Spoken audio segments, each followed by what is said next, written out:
chance to hear it, so let her tell it.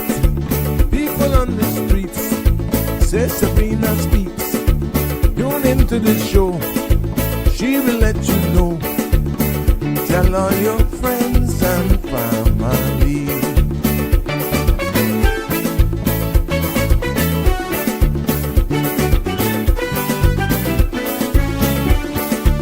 Real talk is no joke. You get the news straight up from grassroots and concerns. You hear some people gone.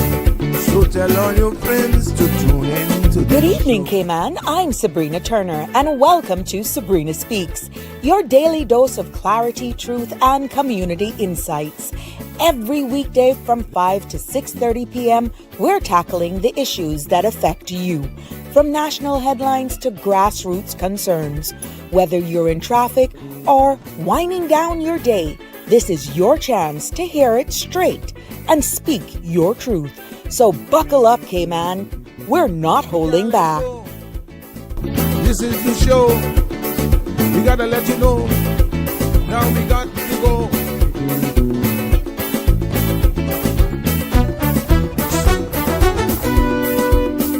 And now, here's Sabrina.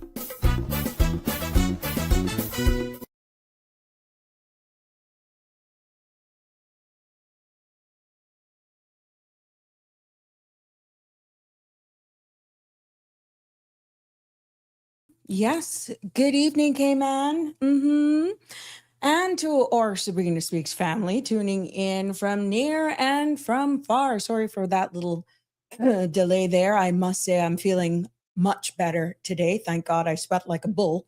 That means it's whatever the heck it was is definitely making its way out of my system. But tonight we are tackling a subject that is as uncomfortable as it is necessary, and that is workplace bullying. Now, bullying doesn't always look like raised voices or obvious threats. Sometimes it's stubble, exclusion, intimidation, or even the misuse of identity. And here in Cayman, we have seen how nationality can be weaponized, with some employees using their local status to belittle or even isolate those who are not Caymanian. And on the other side, employers themselves may use the pressure of today's cost of living crisis to bully both local and foreign staff, cutting hours, unfairly threatening job security, and or exploiting vulnerabilities. Yes, this is not just a Cayman issue. Ladies and gentlemen, around the world, rising costs are fueling workplace tensions, but tonight we are going to explore it from our perspective, right here at home, and while also connecting to the global picture, because that too is a reality. And I want you to be a part of this conversation. And have you felt the pressure, excluded, or even intimidated to even work because of where you're from or because of the economic stress that you may be facing? Call in and share your story. This is not just a Caymanian voices. This is everyone who is living, residing, working here in our beautiful Cayman Islands, because bullying thrives in silence, but it weakens when we shine a light on it as well. I'm Sabrina, and welcome to another episode of Sabrina Speaks, Voices of the Islands, Conversations for the World, the podcast where voices rise, stories unfold, and inspiration takes center stage. The content you're about to hear, including any discussions or opinions from myself, guests, and or participants, is intended solely for informational and entertainment purposes. It is not a substitute for professional, legal, medical, or financial advice. So I encourage you to consult with a qualified professional for your specific concerns. Now, Bridge Media Limited and all of its affiliates disclaims all liability for any decisions or actions taken in reliance on the information presented. 345-936-8255 is the number to call and be a part of the discussion. It's always very lively, and I'm seeing it even getting more active and livelier. What I will remind you, respect is always due. Yes, welcome, welcome, welcome, one and all. And you know how we do it here. I like you to know what's happening, what's going on here. Something bumped into this. Give me 1 minute.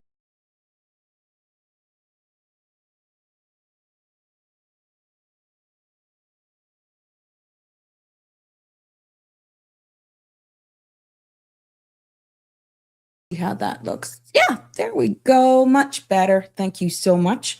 Let's give you and let you know what's happening with the weather, because I'm hearing, yes, thanks and compliments of the Cayman Islands National Weather Service, that we have a northwester, yes, knocking on our doors. The forecast for tonight calls for fair skies along with light and variable winds, and smooth seas are expected across the Cayman area for the next 24 hours. And that's due to a slack pressure gradient. Now, fair skies with a 10% chance of showers, temperatures will fall to the low to 70s, and winds will be light and variable, less than 5 knots. Now, seas will be smooth with wave heights of less than 2 feet.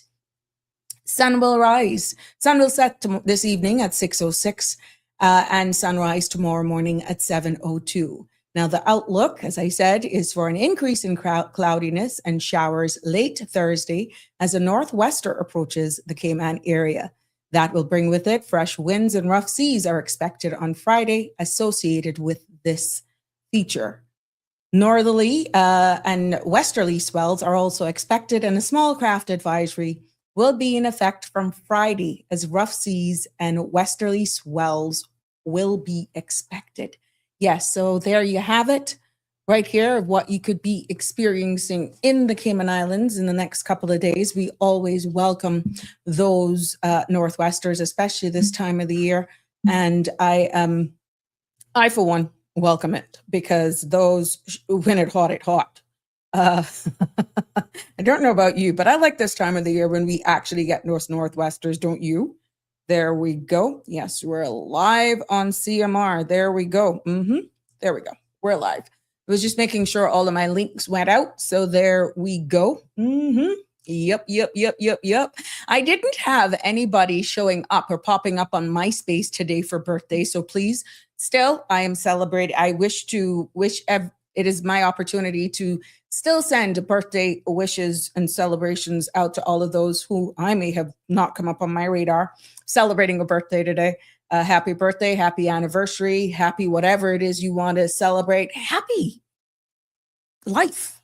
Happy. I am feeling better today. I must say, much, much better than the past 48 hours, which were rough. Oh God, it were rough. But yeah, no birthday shout outs, but it gives me an opportunity to also shout out to the Slay Beauty Bar and the crew. And not because Anto is not there. I remember you too. I am more than overdue, long overdue. Do not zoom in, Carol. Just don't do it. Yeah, I'm calling you out. But it's good to be back with you here on this Wednesday. And I am happy to get into this topic, but there's so much, oh my God, going on in the world and in the region. You know, we got to do the headlines as well, but not before acknowledging those of you who are actually commenting to let me know that you're here. Marshall, good evening to you as well. It is a pleasure to always have you the front of the class. Damian Henry is also with us. It's so good to see y'all. Connie Bonnie. Yes. And Jimbo is ready. Oh, yeah, my boy's ready. Let's talk bullying in the workplace, but not before tackling what's going on in the world. Jimbo, I know you disconnect, but you know what? We're just going to keep it real with what's happening here. And just before going live, I told you, have you heard segment, which is actually, I've been getting some good feedback on that. With what's happening here, regional and that sort of stuff. It's a lot going on, regional and around the world. It's just dominating everything. Hey, Abby, how you doing, girl? I hope good to have you with us. Always like your feedback as well. So yeah, what we're seeing, breaking news today, and what I'll be showing you is breaking pretty much in real time. And it's almost like I can't keep up. Every 5 minutes or seconds seems like You're hearing bing, bing from one media. And again, that is the nature of what I do. And I try to keep abreast with everything that's going on and highlight it definitely to you. Some are hard hitting, some are international, some are on the other side of the world, but there are far reaching implications with the term geopolitical tensions and environment that we are now living in, that even though we're in the Western hemisphere, anything right now, we're all realizing every day based on conversations how connected we all are. But breaking today, we see where the United States and Denmark remain locked in a fundamental disagreement over Greenland's future, even at high-level talks in Washington. And what the reports are coming out are saying that Danish officials insist that Greenland's sovereignty under the Kingdom of Denmark is non-negotiable, while the United States leaders continue to float ideas that challenge that territory's integrity. Now, we see where today Danish and Greenlandic foreign ministers met with the United States Vice President J.D. Vance and Secretary of the States Marco Rubio. And the president continues to push the idea that the United States should take control of Greenland. Now, what we've seen is that the foreign minister, Lars Rasmussen, said any proposal that undermines Denmark's territorial integrity is totally unacceptable. And Greenland's foreign minister, Vivian Motzfeldt, emphasized that the island has its own limits and interests. Now, Greenland is, of course, what we're seeing is that the world's largest island, rich in natural resources and strategically important for Arctic security.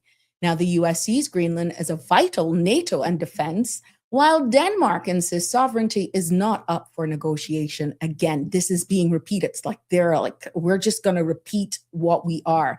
Quite interesting how those conversations and what we're getting based on multiple media sources are reporting. Now, this isn't just about territory. It's about national pride when it comes to the persons in Greenlanders. It's their national pride, sovereignty, and definitely global power dynamics. So this story, as we know, is still continue to unfold. But one thing is clear is that Greenland has become the latest flashpoint in global politics. And the disagreement is far from resolved based on the latest reports coming out of that meeting today. But we will keep you updated of everything that's happening there if you're already not getting the updates yourself in real time. Also, have you heard, this was interesting, and it hit home for me because for those who really are close to me will know my mother died at 45 with leukemia. And this is why when I saw this, I'm like, oh my God, yeah, this hurts. And I'm happy for this young man. When it hit home for me, it hurt then, and it continues to hurt, but I'm really happy for this gentleman. BBC News reports that a 28-year-old leukemia patient in the United Kingdom has just become the first to receive a breakthrough treatment on the NHS. And what he has described as a fantastic and very sci-fi. So what it is, right, is that there's a breakthrough in assisting persons who have been diagnosed with leukemia. And this patient, whose picture is on the screen, is known as Oscar Murphy, has an aggressive form of blood cancer. And he was treated at Manchester Royal Infirmary with a revolutionary therapy called CAR-T, C-A-R-T-T. Now, this CAR-T is often called a living drug because what doctors there are saying, the doctors re-engineered a patient's own immune cells to hunt down and destroy cancer cells. And what this is doing is that it marks the first time the therapy has been available through the NHS, that's the United Kingdom's public facilities, making it cutting-edge cancer treatment accessible beyond private trials.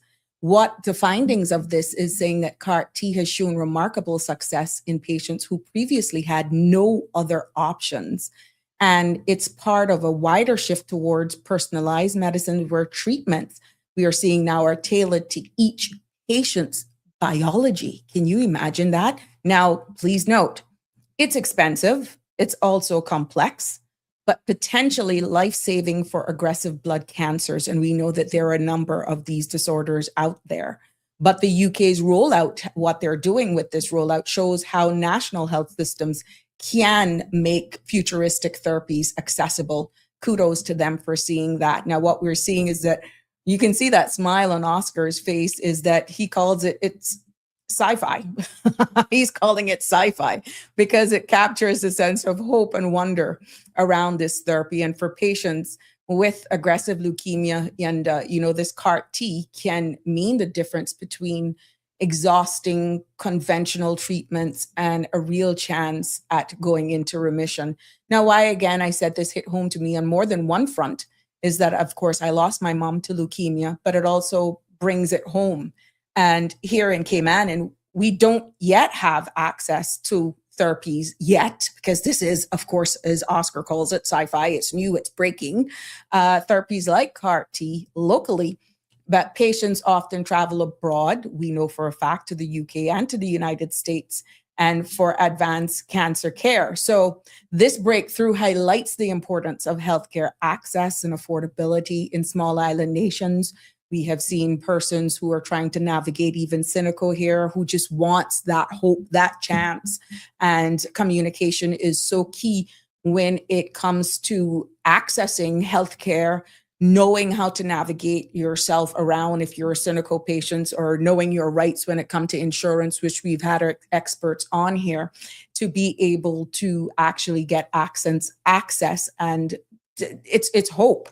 So it raises questions, how do we ensure that Caymanians can benefit from, let's say, cutting edge treatments? Should our health system look more into partnerships, which I know they do, they have it. They are in great conversations and dialogue with multiple facilities, not only locally here with other private facilities, but also international, based on what is available from what's not available. And once people have a fighting chance and they go through the necessary, get the referrals and that sort of stuff, we do our best here to make sure we give the access. So, because when the world moves forward, we're seeing this. We need to make sure that our community definitely is not left behind. And it's good to have advocates who can actually know the system. It's good to just understand it. And we continue to educate. I know as the former minister, that was my life, is just accessing or helping people navigate the referral process, getting in contact with the CMO and all that sort of stuff. It can be nerve-wracking. That's life. But this story just isn't about one patient in the UK, which is why it hit home to me, because now people definitely have a chance. But it's about the future of medicine, where we're going, and it could be for other treatments as well. And whether small communities like ours will also have a chance to share in that hope as well.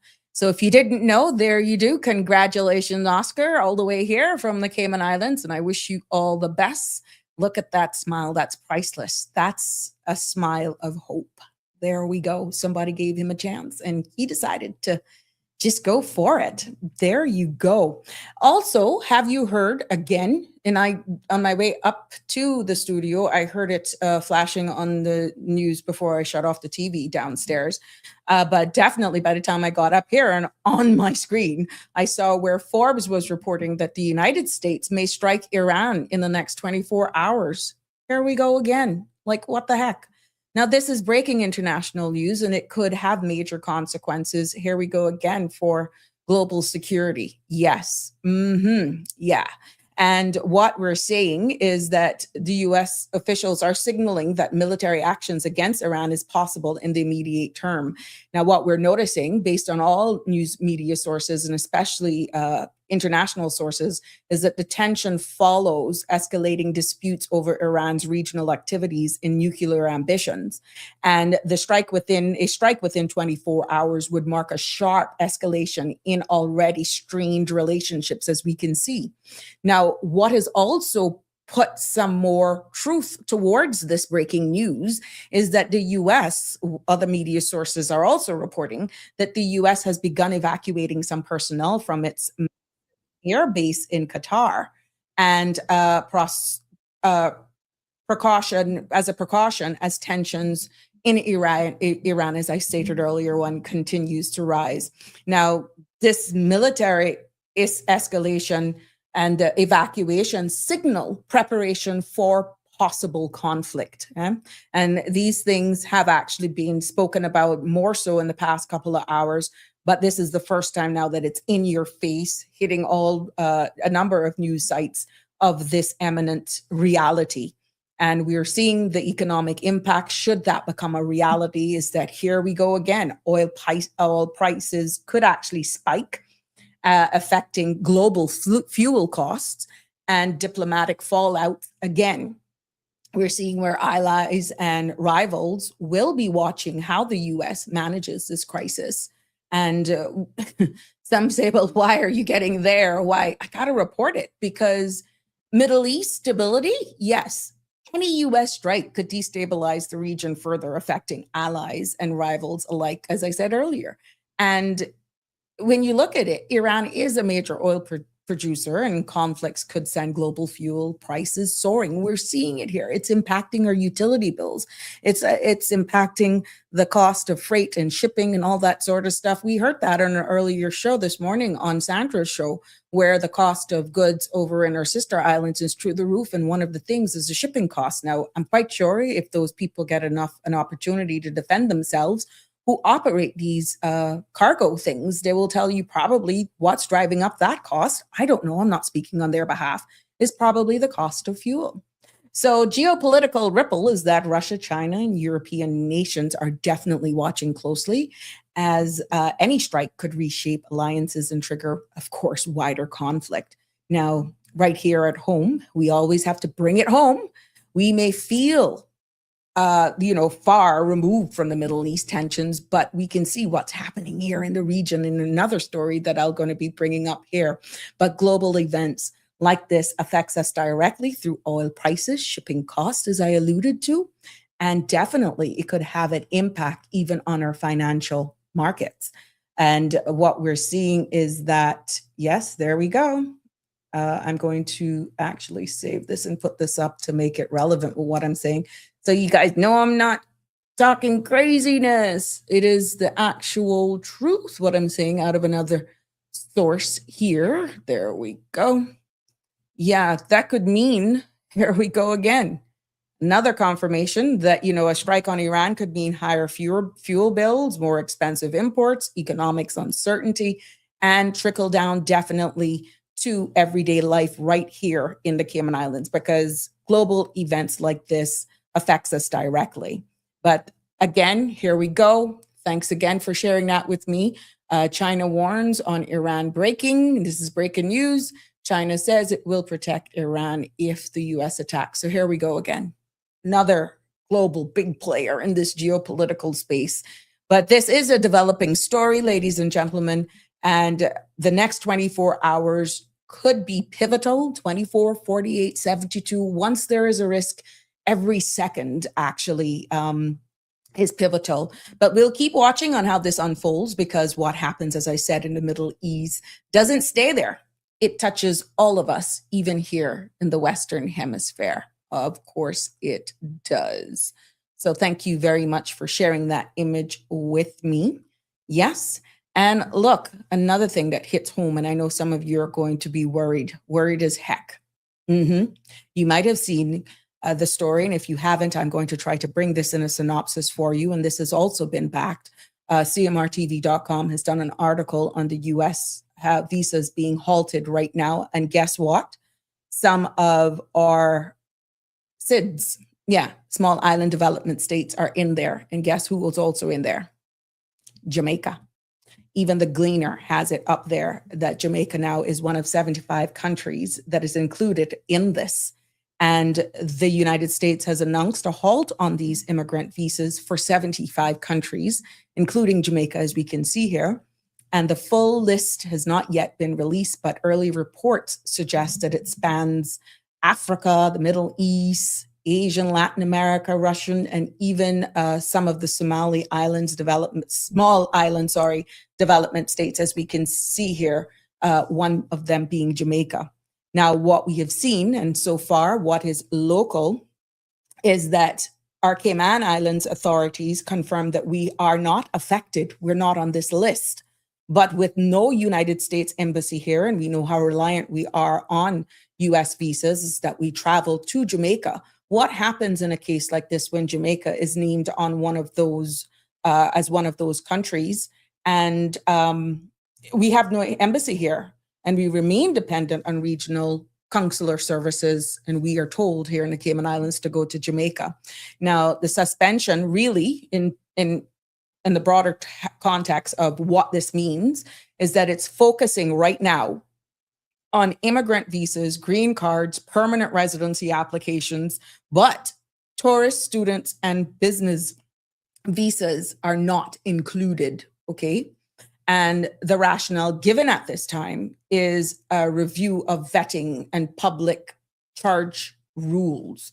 Now, while headlines focus on the big geopolitical rivals, the United States visa halts is hitting, as we can see right here closer to home, because Jamaica and right across the Cayman Islands is on that list. And from what we're seeing on regional reports, the policy affects a long list, as I said, of small island development states that with deep ties to the US. And named among those, including Jamaica, is Antigua and Barbuda, Bahamas, Barbados, Belize, Dominica, Haiti, Jamaica, Grenada, St. Kitts and Nevis, St. Lucia, St. Vincent, and the Grenadines. Now, that means much of the English-speaking Caribbean now faces an immigrant visa freeze. And like I said, even though the Cayman Islands isn't here, what does that mean for expected delays in processing going to Cayman should you be caught into this? Now, these countries have strong people-to-people ties with the United States, some of our regional jurisdictions.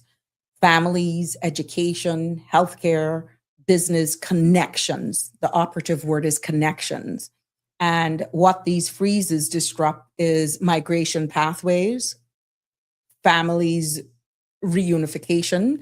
You go over there to visit, just get a breather, and long-term employment opportunities as well. Now, it also risks straining diplomatic relationship between Washington possibly and Caribbean governments. So Cayman, even though we're not there on the list, but it highlights the fact that because we rely on Jamaica U.S. Embassy in Kingston for visa processing, and with Jamaica being affected, Caymanians, as I said, could possibly face indirect delays or complications in accessing U.S. visas.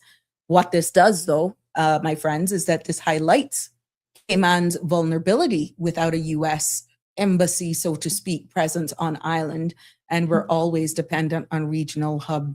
Again, this is another story that is still developing. However, it reminds us that even when Cayman isn't directly targeted, that global policy shift can expose our very own vulnerabilities.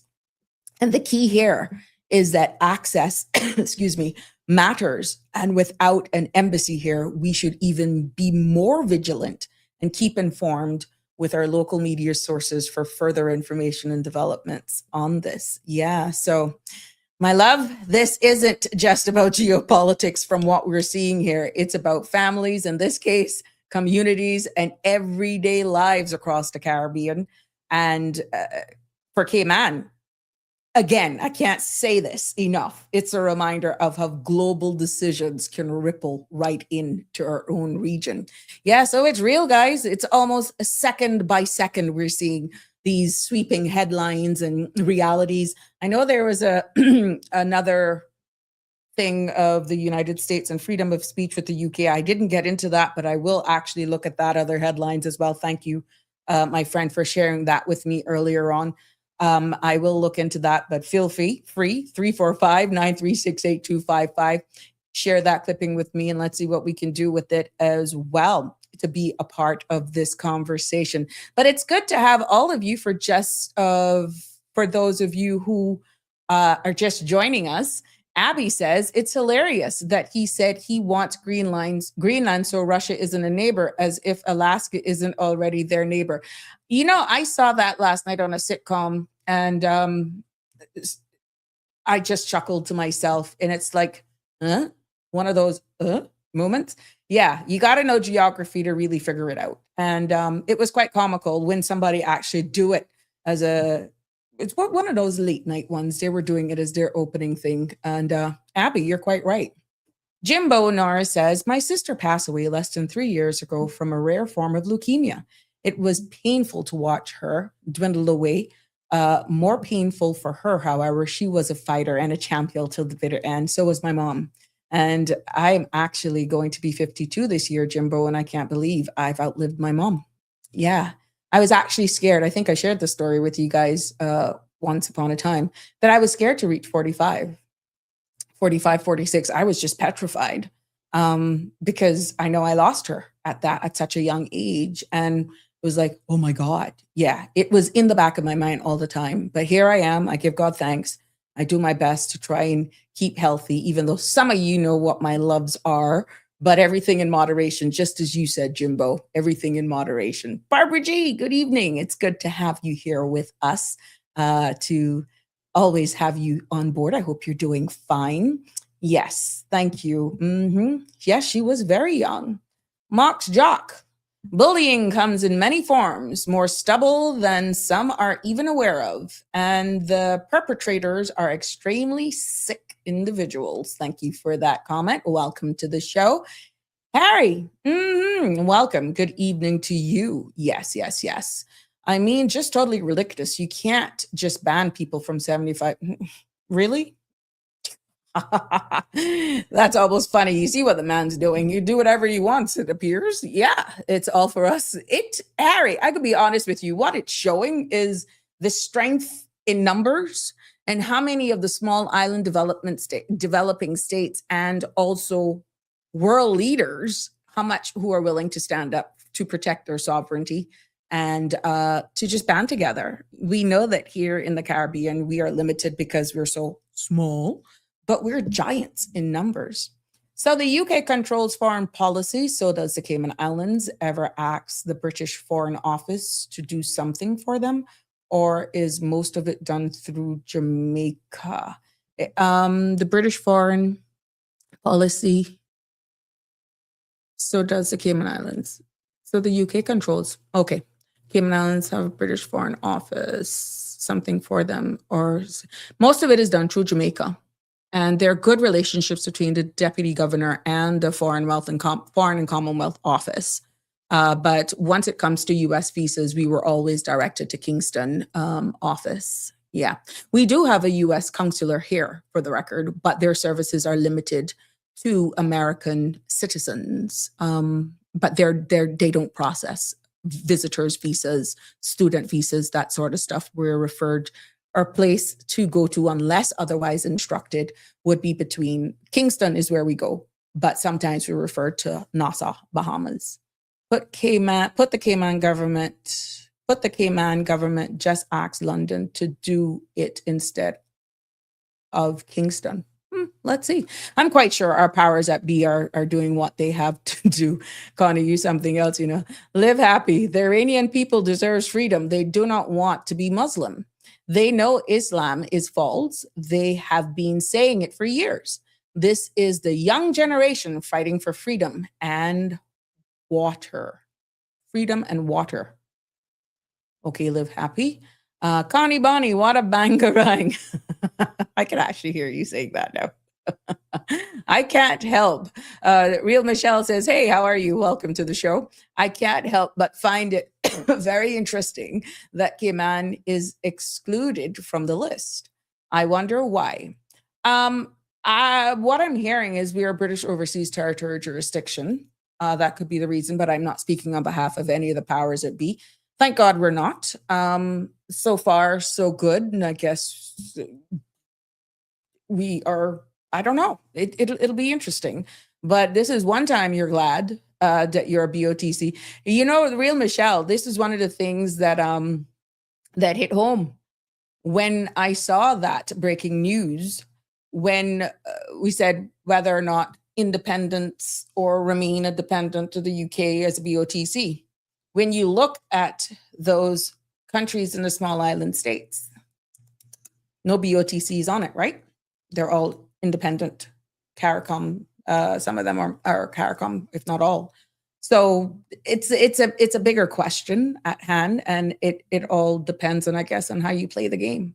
Speaking for those at the very powerful, the very, very top, you just give God thanks that we are guests playing by the rules and we're doing what you're supposed to do, not to say we're pointing the fingers at others, but I'm quite sure there's a bigger reason behind who's on it from who's not.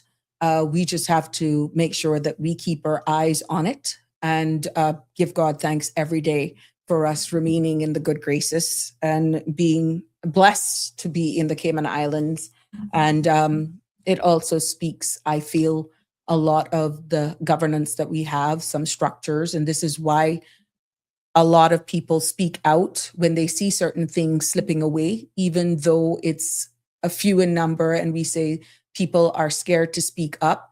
But when we see things going one way, against constitutional right, against our rights and privileges, people have a voice to speak out. And that's what we should be doing to defend what we have here. But this is one time I am hearing it from even some of my seniors here and those who I have close connection and maintain relationships with me, is that, boy, thank God, here we are. It's almost like we ducking it. That's what we've been doing, the Cayman Islands. We ducking it. Anybody from the Caribbean know that song? Yeah, it's like that's what we're doing.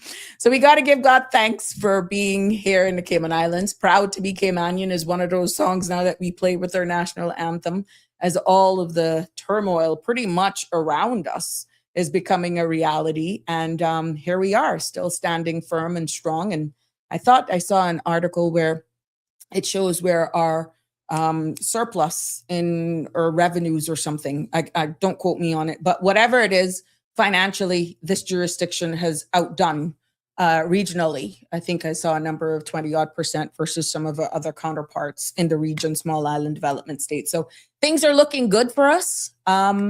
What we have to do to maintain that is going to take everybody's part. And this is why I thought it was topical today, because as we see hard times, the conversations are still abound with cost of living, how we can get it down. And then it brought us into some stories that are coming out in regards to bullying in the workplace. Yeah, so there we go.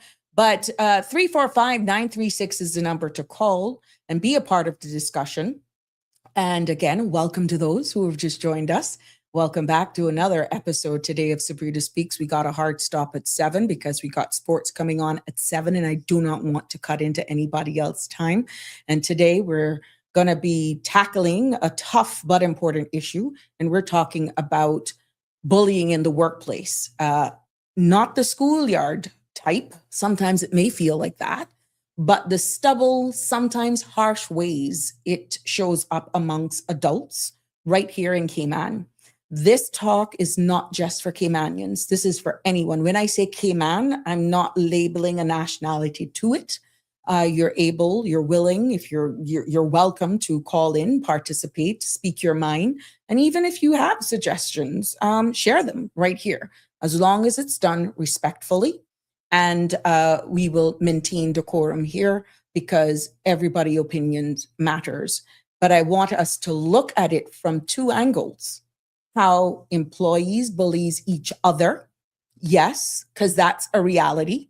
And how employers sometimes bully staff under the weight of economic pressures. So that's the angle I would love for us to take it from. And you're all welcome to participate and join me, because this is not a me. This is us. And this is why it's important for me to hear from all of you at all times. Hey, Miss Lucille over there in the UK, good evening to you. Thank you so much. Thank you very much, Miss Lucille. All the best to you, and I hope you're doing well. I know it's cold over there. Real Michelle say, keep ducking with both eyes wide open. Voices are heard, hard to hear amidst the noise.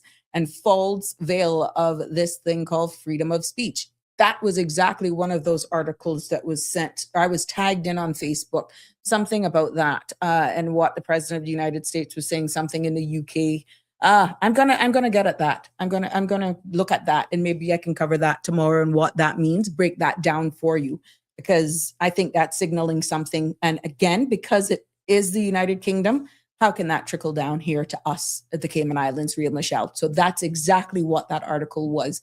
So much stuff coming in, to be honest. And you just got to almost separate beautiful lies, ugly truth. It's good to see the young Iranians standing up to the evil regime. However, it's sad that they have to do this. They don't have a choice.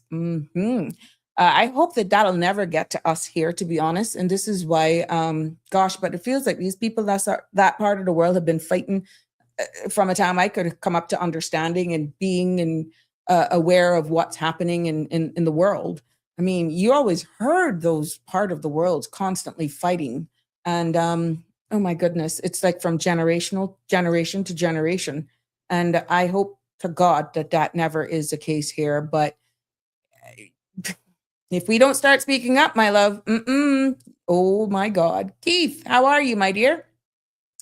Trump and the military intelligence know that Russia has plans to attack the United States, and that is why they need total control of Greenland to build their military base there. Well, how quick that can go up based on the look at the pace and things are happening, Keith. Not to tell you that it's not truthful, but for them to do that, don't they have some sort of a base there already? Based on what I'm hearing from some, I guess to expound it, I don't know. Again, it's a developing story. Let's see how that unfolds. Yes.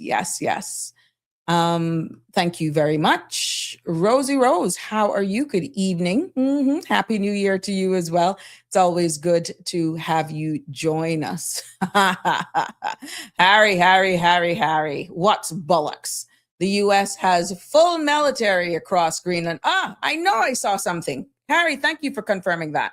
They do have. The Danish government has even offered to make the base in Greenland sovereign. Yes, Harry, you're right. I saw that. So that was Keith. Yeah, you're answering Keith. Keith, yeah, I know I wasn't going crazy. They actually have a base there already, so it's not adding up. Yes, I know, Michelle. Thank you so much. Thank you so much. Yes, I got it. Sometimes with all the information coming in, I mean, that went over, but trust me, I go back over the comments at night as well. And Harry also said, the U.S. has reduced its military presence 99% since 1991. So, interesting. Harry also said, this whole idea that the U.S. needs Greenland for national security is total bollocks, but you said crap. It was made up by the Trump administration. The real Michelle Teresa. Thank you. You're welcome. Now let's get into the topic, and I want you to participate. Some of you comment. I don't mind you calling in. It does help to just keep it in context and to just have another voice there. It really, really helps.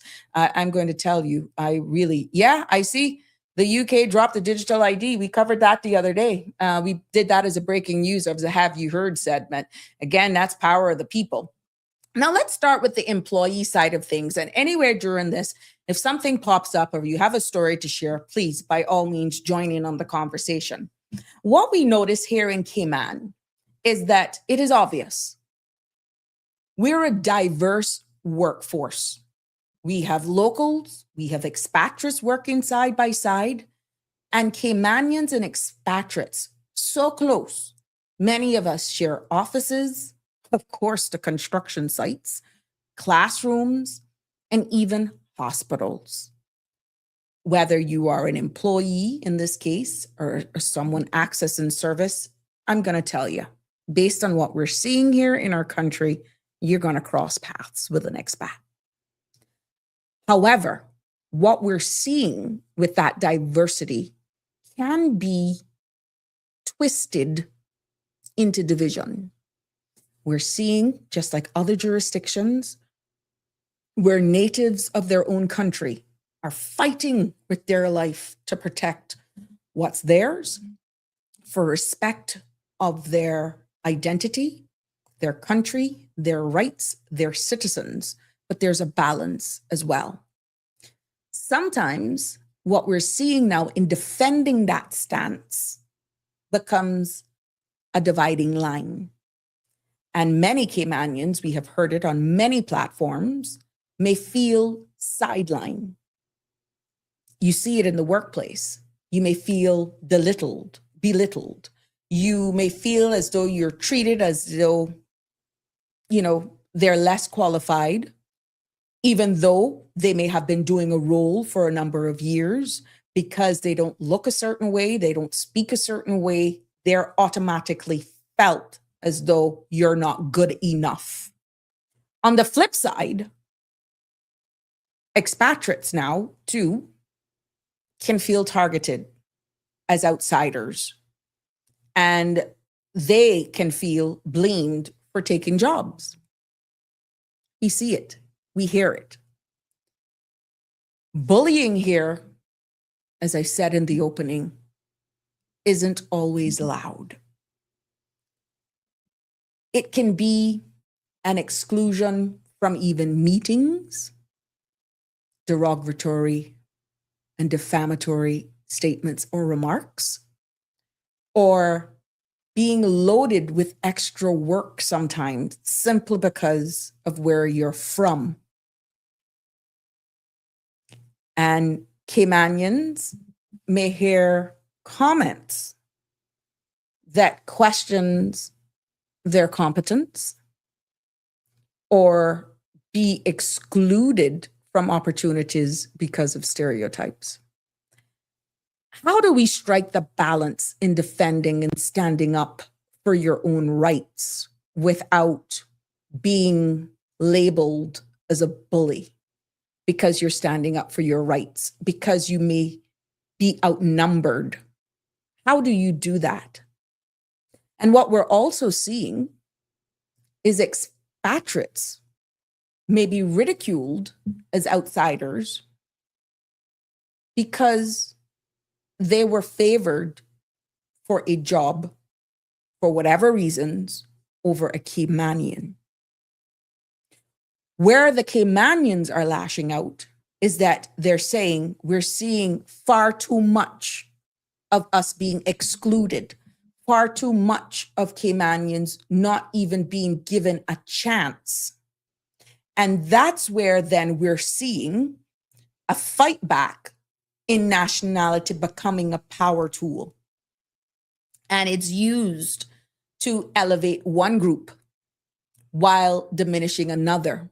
What is so interesting with how it's unfolding, though, as we can see, based on talks, based on, I'm seeing reels being posted of persons lashing out, is that it's the same thing from both sides. It's the same thing being tossed from the locals and the expatriates. Now, let me just give you a little story. A Caymanian employee told me that they were repeatedly left out of training sessions, with colleagues joking that locals don't need development. What is your take on that? Is it because a lot of the managers are not originally from here, and Caymanians then are felt that this is your home, I may come from a different side of the world, it's harder for me to live in another man's country, so let's exclude you, let me build myself up? Devil's advocate here. That's not fair. Straight up, when I heard it, it's not fair. This Caymanian was left out of training sessions.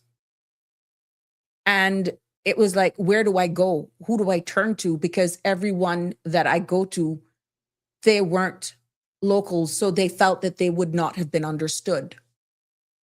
That's the dynamics in the workplace. But on the flip side, I also heard from an expatriate worker who described being mocked for one, their accent, because they actually were working hard. They were actually being favored of elevation. And they also were told that they never truly belong here. Why are you here? Whilst one, the Caymanian or Caymanians, not all, would walk around almost just saying, I am from here. Who are you? It is almost like having the conversation about religion and politics. It's really hard.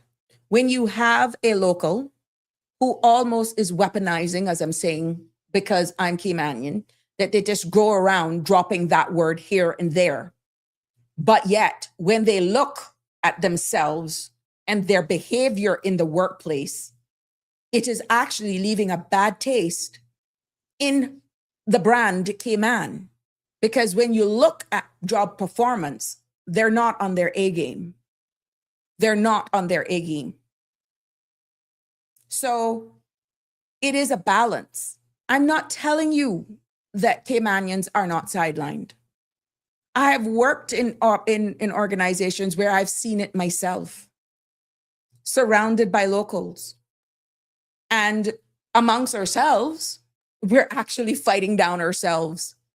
And it's obvious one has the ability, the workman abilities to do the job, but for whatever reason, you've been kept back because you're really not liked by a supervisor or one has been there longer than you. But when it becomes a nationality struggle and you're going to use the brand flag of Cayman just to bully people, when you take stock of your attitude, this is not coming after Caymanians. This is specific to a particular story that was shared with me. You do not reflect the entire Caymanian workforce. And I'm not going to stand here and say that far enough Caymanians have been pushed aside and feel as though they're less just because. But a lot of the times, it's because they're outnumbered in the workplace. And this is why we have had an immigration reform that is trying to curtail that.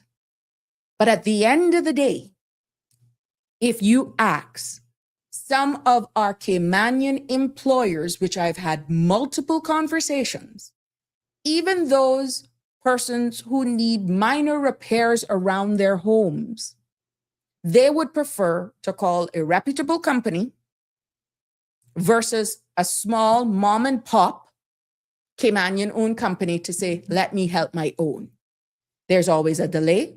There's always some excuse, or it started and not finished. And sometimes based on who you are calling, the fees is just astronomical. Taking it back to the workplace now. This is not for or against any nationality.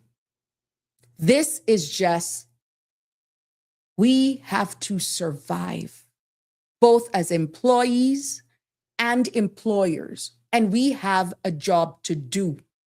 But weaponizing yourself as being Caymanian, not coming to work on time, always bullying in a subtle manner your co-workers, even some of your own Caymanians, is not a good branding on us as well.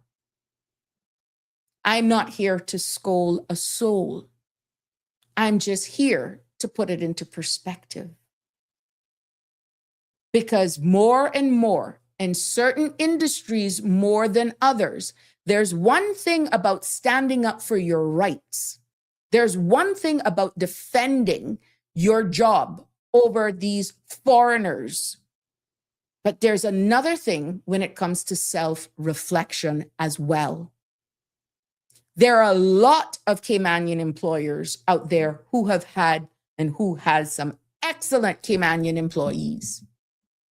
But you see the thing called familiarity, it kind of sometimes take away from what you're supposed to do. And with expatriates who doesn't know your who their employer is. They don't have that childhood connections. You will find that their work ethics sometimes are better than locals because of familiarity. That, my friends, is sometimes because of the very same size and nature of our small island development countries. This is nothing wrong. It is common, sorry. It is common in our jurisdictions. It is very common, but it shouldn't be used. It shouldn't be used to bully.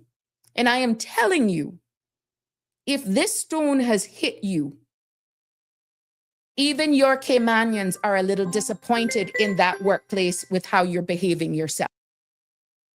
And I am quite sure you know exactly who I'm talking about. I have got numerous of complaints. And this thing of this badge of honor, waving this Caymanian flag of being proud, yes, I'm the first to be there. But you have to be careful how you're doing it. Because when you're looking for help and support, you're going to be alone. And I think that has become a reality. Good evening, caller. Welcome to Sabrina Speaks. What's on your mind? Good evening, Sabrina. I am so I feel very bad to interrupt your role there. I think you were hitting all the right notes, asking the right questions. But you did say, well, if you want to call, just call me. Don't be afraid to interrupt me. So I'm just using that little freedom that you gave us. Now, you know, Sabrina, abuse, bullying at the workplace is something which even I, in the past, were not really very conscious of, because there are these things that, for example, certain bosses do, and they do that under cover of, or I am the manager of the office, I have to, kick a little behind in order for the thing, for the department to run very well. Mm-hmm. But then what happens is that a lot of times they overstep their bounds. Uh-huh. And when they overstep their bounds, it then becomes very difficult for people to say, look, you are bullying this particular employee. Why? Because they're saying, no, but I'm just trying to manage. And that's where sometimes it is very difficult to do. For example, there are cases where you've got, I know of one case. This is when I was in the Cayman government. I know of a case where there was one employee who was very candid about their views. Mm-hmm. Okay, you go into a meeting and they say an issue arises, and they say they are very candid, Mm-hmm. Now maybe the head of department might say, well, I really don't agree with that. But sometimes they would be those kinds of people who would throw in a rejoinder. The boss has said what he or she says, but they throw in a rejoinder to disagree with the boss a little bit, okay? Mm-hmm. Just to engage them more. But after the decision is made, they accept the decision, okay? Uh-huh. And yet, when the time came now to assess that particular employee, under the category which says something like, does this employee respect the hierarchy in the office? Mm-hmm. They were assessed as saying, oh no, this employee doesn't respect the hierarchy in the office. Do you see? Right. Just because you are being candid, that now is being viewed more or less as you are being insubordinate. A Even troublemaker. if once the decision, a troublemaker, and yet really you are candid, and sometimes you can push your boundaries a little bit, but at the end of the day you are expressing a view, and once a decision is made, you accept the decision. So to me, once you accept the decision, you shouldn't be assessed as not respecting the hierarchy. To me, that is office bullying, because then what you are trying to tell the other person is, well, look, I mean, I don't like your views. And I think that's a problem. And one of the issues with that is that it's very difficult to deal with. Mm-hmm. Now, I don't recall in the Cayman government whether you could appeal an assessment. I know in one organization I worked in a very, very long time ago, once an assessment is made of you, and if you think there's something in there that amounts to bullying or which you think is not fair, there was a provision by which you could appeal your assessment to a small committee, and they could, look at it again and maybe give you a better assessment. But I don't recall that in the Cayman Islands there was that possibility. Mm-hmm. The other thing is what I have seen in Cayman, and I think you've alluded to that a little bit, is that when a Caymanian is being bullied in the office, Mm-hmm. I have found that they do not enjoy a lot of protection, even from the Caymanians who might be their boss's boss. You understand? Okay. Because I don't know why this is. I don't know if it is indeed in Cayman culture. I'm slow to say it's in Cayman culture. I think it is more that the fewer Caymanians there are in the office, Mm-hmm. the workplace, the fewer Caymanians there are, the more likely that even if they are being bullied, their fellow Caymanians, even those, as I've said, their bosses, are very slow to come in and say, no, you can't do this. It's like, So well, we don't want to. What you're describing to me then is that more than likely the Caymanians would side with the foreign nationals and not defend that Caymanian. Is that what I'm getting? Exactly. What happens now and for balance when what I have constantly been getting reports on is that in this particular case, this is why I'm trying to bring a balanced discussion. There's one individual who constantly goes around flaunting, I'm Caymanian, but when they do self-check, it's like they're weaponizing that nationality of being Caymanian. So it's not like they're performing to the best of their ability either. Yeah. What happens, and that's becoming very toxic. And I have got numerous reports, numerous. It's actually a bullying till even Caymanians are not are not liking the way the individual is conducting themselves, because it's also giving a reputation on them in this particular organization. Yes, that can be a problem. There will be those people who think, or at least behave in a manner suggesting that they enjoy, or rather that they do not have to conduct themselves in a certain way because they are Caymanian, it's my country and so on and so forth. But again, that is something that you can be assertive about without crossing the line. Right. You see, part of the problem in the Cayman Islands is that, you see, Caymanians have been forced to apologize for being Caymanian. Correct. For years. Now it's reached a boiling point where we're almost apologizing for defending ourselves, which is why I'm trying to have a balanced discussion, but seeing the realities from both sides. Because I know genuinely in some workplaces, Caymanians have had to stand their ground to defend their right to fight for promotion. And it is real. It is real. But then on the other hand, you have those who are not performing, who are weaponizing it. And it continues to give the Caymanians who are really working hard a bad name. Yeah. And let me give you an example of a case where a Caymanian, in my view, was bullied, was never defended by the boss's boss. And last time I heard about that matter, that hasn't really stopped. What happened with that Caymanian is that they came to a certain department. They wanted to learn a particular kind of job.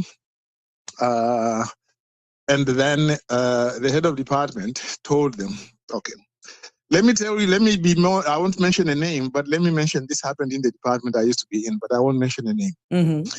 What happened was a person came in and wanted to learn how to write legislation. They had done some court work, but they wanted to see if they could learn how to write legislation to see if they would like it. Right. When they came in, I told the head of department, I said, you know what, I haven't trained anybody for a long time. Can you give me this person to train?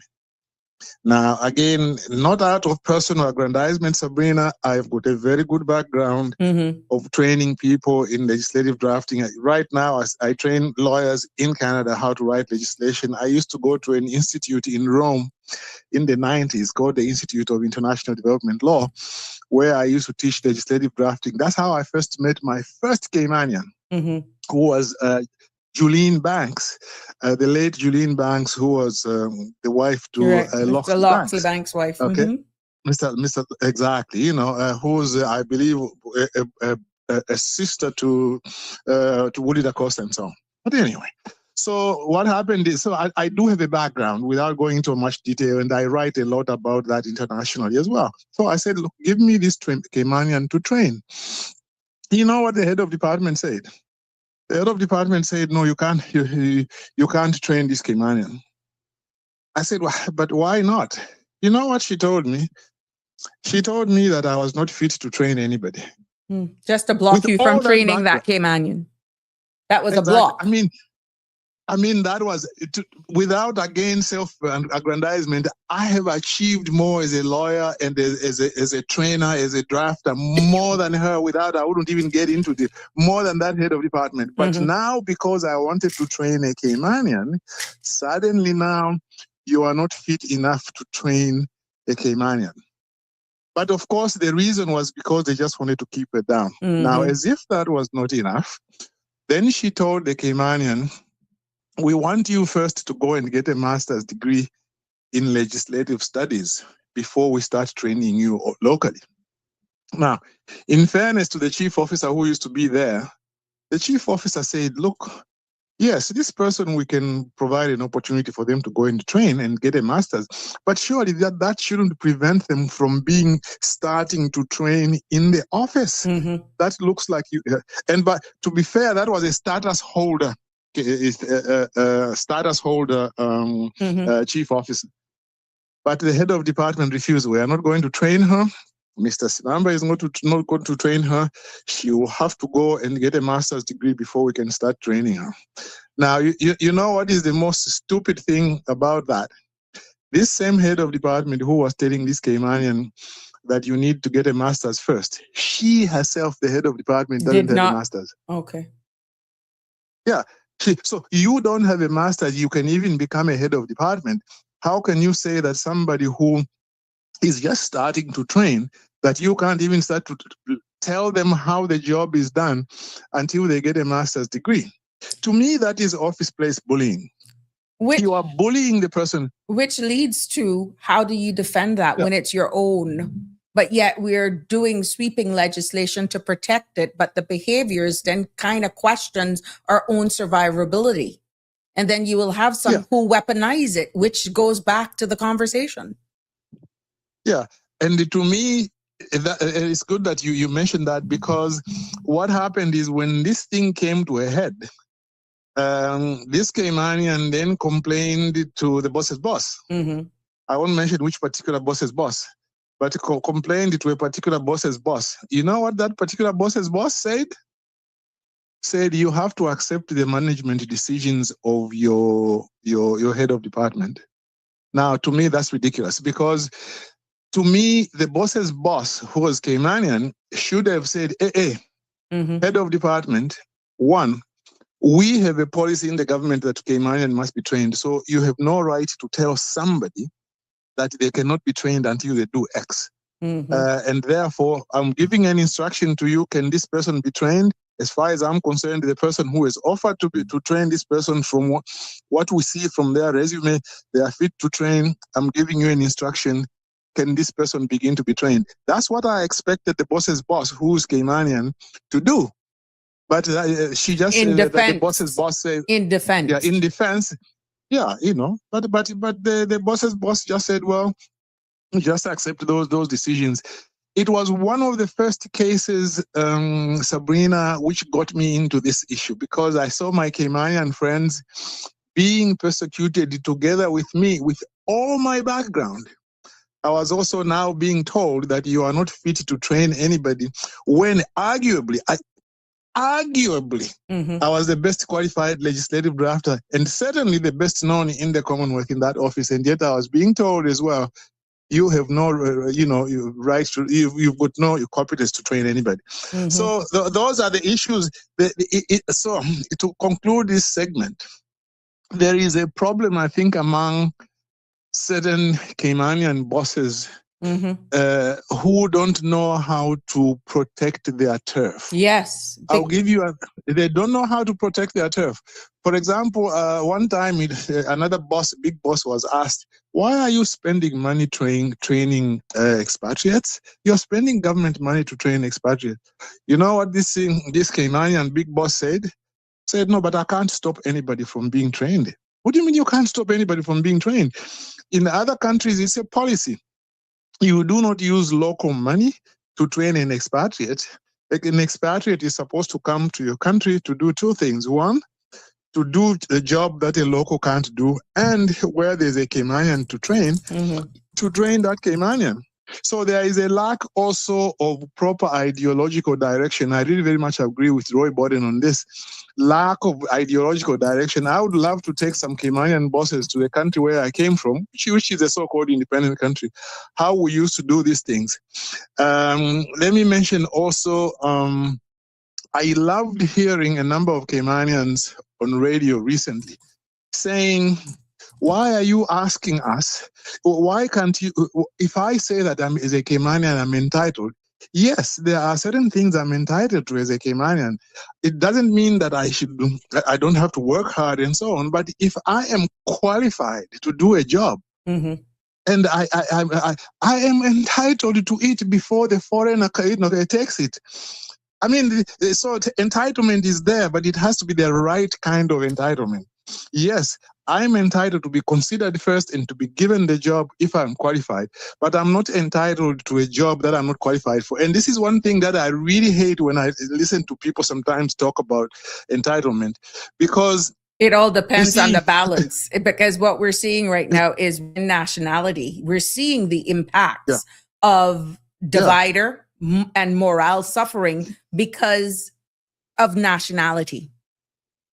When it's used as when your nationality is used as a divider, you realize the impact that it has on morale and the environment, even in the office. Yeah, you know, in Canada, you can't draft legislation for government unless you are a Canadian. They don't say that a Canadian will be given preference. They have just got a rule that you can't draft legislation in Canada unless you're a Canadian citizen, period. Okay?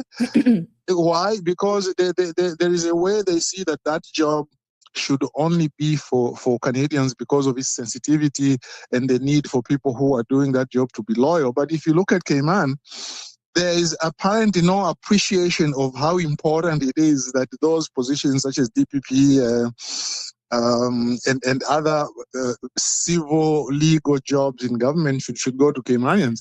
Look at today, they had the opening of the Grand Court, right? And I watched a lot of that. It didn't look like you were in Cayman. It looked like you were either in England or in Jamaica. Okay, so would you be surprised if some of those people there would bully the local people? They are likely to do that because they are now the majority in the workplace, and that is a problem. But let me see if I can mention some other thing which is related to this same bullying thing. But I wanted to tie that into what we're seeing with the climate of cost of living as well, and even from the perspective of employers. Into seeing, and we're seeing where a number of our households now are under tremendous strain because we're seeing the talks are still about cost of living and all of this, and we don't know what persons are shouldering. What you were speaking to in regards to what you experienced in your previous roles, how much years was that? And here we are in 2026.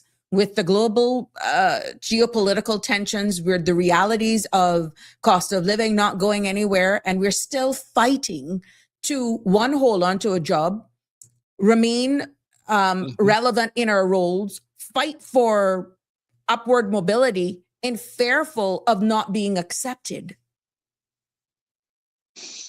Yeah, you see, for me, I see the way I see some of these things is also, there is, the government is trying to do its best to improve cost of living and those things. But the other thing that I find to be a problem is that some of the institutions in the Cayman Islands who are bullying people. I think some of the prosecutions that are done in the Cayman Islands, they are intended to bully people. Okay. I will mention the current prosecution of Sandra Hill. I think is an attempt to bully people, and I think that the state's power should not be used to bully people. Do you And I feel think that what is why people are remaining silent and like public speaking right now? It's like they're intimidated. Exactly. And I want to touch this range of laws in relation to what you've just raised. You see, there are these laws which are on the books, such as the harassment law. Mm-hmm. The harassment law, which is section 88A and 88B, uppercase A, uppercase B of the Penal Code, is a very broad law, just like section 90 of the ICTA law, because they say that you cannot use by any writing, electronic means or whatever, you cannot harass somebody else, intentionally or unintentionally, you cannot harass. Those are very, very broad laws. And they tried to get Sandra on that in the case that she won. And what the court there said was, look, these laws are very broadly stated. So you have to be careful the way you apply them. Sometimes you can find that what somebody has done, like it satisfies the ingredients of the offense, but still you have to say, if we charge them, is that really proportionate considering what happened? And they laid down a very detailed test. I would urge people to go to Sandra's show from Monday. In the last 15, 20 minutes, she had a little lesson there of how the court dealt with the matter, and it's not done in a legalistic manner. It is done in a very nice. It's done nicely for everybody to be able to understand. And to me, the people who are bullying at the moment more than anybody else, it is the institutions themselves. Last week, who is running those institutions and who's the head of their human resources? Many a times are either persons who have acquired Caymanian citizenship by way of the PR system, Caymanian status, and sometimes many of HR professionals are not even permanent resident holders. And I know go ahead. Yeah. Okay. Yeah. They are not, and this is why this immigration law it does not quite do what, in my view, I think it should be doing. But remember, this is only phase one. This is only phase one. Yeah, it's only phase one, but already what they've reduced to writing and cast in stone, some of it is not really right. But some other people might be able to speak to that. Now. Last week there was this week, I think it was last week or this week, CMR carried a story about how a court issued an order against me to say that I was stalking somebody and all that. And to me, that prosecution was a bullying exercise. It was a bullying exercise. In a nutshell, basically what happened is very simple. It's very simple. I'm in a strata. I own some property there. I fell into arrears on some of the strata fees. We went to court. They were trying to sell my apartment. The court said, no, you've got no authority to sell the apartment. And then after that matter ended, this lady continued, who was the executive member of the committee, continued incurring bills with a lawyer while making further attempts to sell my apartment. Okay? She was incurring bills. I mean, they came to something like 28,000, and she was just incurring. And every time she incurs them, she would send them to me. Every time she incurs them, she sent them to me. Now, I also took the department to the strata to court for trespassing on my property. I also won that, and I was awarded costs as well. So in other words, I owed costs which were still to be assessed, and the strata also owed me costs to be assessed. But before they were assessed, this person was sending me these as bills which I should pay. So what I told her was, look, lady, you've got a right to send me bills to collect monthly strata fees, which are being paid slowly so that they can be eliminated. I have no problem. That's your job. you have a right to do that. But don't send me these other bills, which are legal bills, because you are incurring them. They have not been approved by the court. In fact, we had a hearing, which is still pending, where we are supposed to go to court so that these can be assessed. So you can't send me these bills because they are not yet legal. You know what she did? For 18 months, she kept sending me every month these bills and incurring even more and more. Eventually, I lost my temper. I gave her some choice words. You know, after I gave her some choice words, she goes to the police. The police issue an arrest warrant against me without even talking to me. Then after they issue the arrest warrant, as if that's not enough, then she went to court through her lawyer to say that I was stalking her. Now, that's where the discussion now is.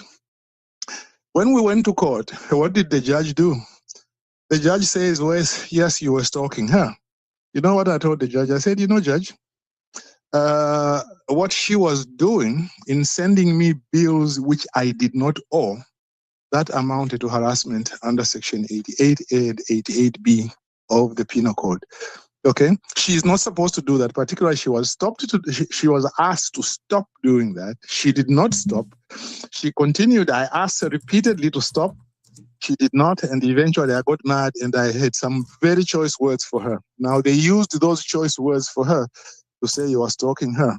Now, what I told the judge, I said, you know what, before you decide whether I'm stalking anybody or not, you have to comment on her behavior. Do you think her behavior was provocative? You know what the judge did? He totally ignored the way she behaved.